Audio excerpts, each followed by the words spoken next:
What's up guys, Sal here. So as we approach the August 5 Galaxy Unpacked event, the leaks about the Galaxy Note 20 Ultra are picking up the pace. Yesterday we talked about some of the camera features of the Note 20 Ultra through the leaked firmware files, and now we have Jimmy showcasing those features in his latest video about the Galaxy Note 20 Ultra. First up, he pits the Note 20 Ultra and the S20 Ultra side by side, giving us our first look at how the camera module of the Note 20 Ultra compares to the S20 Ultra. They both look about the same, although I prefer the one on the Note 20 Ultra because of those big lenses, the camera rings, and of course no gimmicky zoom branding. Moving on, this is important.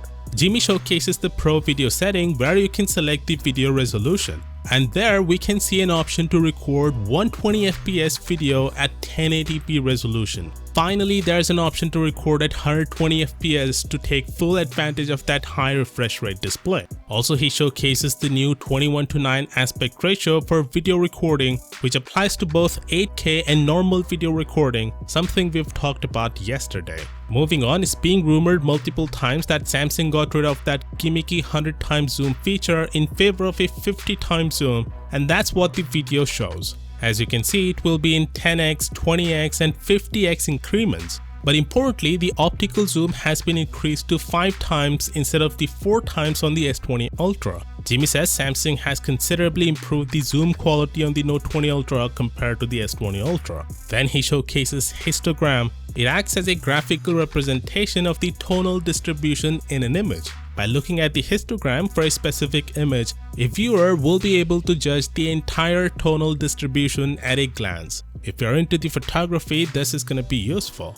Also, the Pro Video will allow you to choose between the front and rear microphone for audio recording. You can also select both, by the way, for external microphones that are connected over Bluetooth or USB. The next one under the Bixby Vision setting is called Scene Describer. Basically, Bixby is gonna read out loud what's going on in the captured image for the visually impaired, which is really cool. Next is called Nearby Share. Basically, this is Google's AirDrop competitor. Samsung already has Quick Share in its current devices, but it has a limitation where you can only send files to Samsung devices. But with Nearby Share, you can do it with any Android device that supports it. Jimmy said to me that he has more information to reveal about the S Pen in his next Note 20 video. I'll link his channel down in the description. Also, I'll make sure to keep you posted about it when he does, so do consider subscribing for that.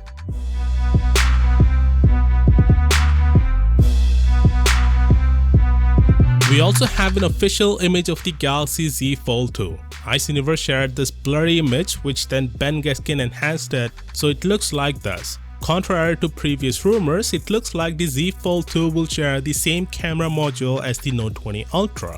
The punch hole has been confirmed, as well as the name change. Importantly, it will have stereo speaker grills on both top and bottom for that immersive sound effect. We'll also have the latest Snapdragon 865 Plus. Basically, the Galaxy Fold 2 will be a powerful and a beautiful looking device. Honestly, I'm confused whether I should go for this or the Note 20 Ultra, which I guess will depend on how they're gonna price the Z Fold 2, which we'll know on August 5 at the Unpacked event. Do consider subscribing for all the latest updates on the Note 20 Ultra, and as always, I'll see you tomorrow. Peace out.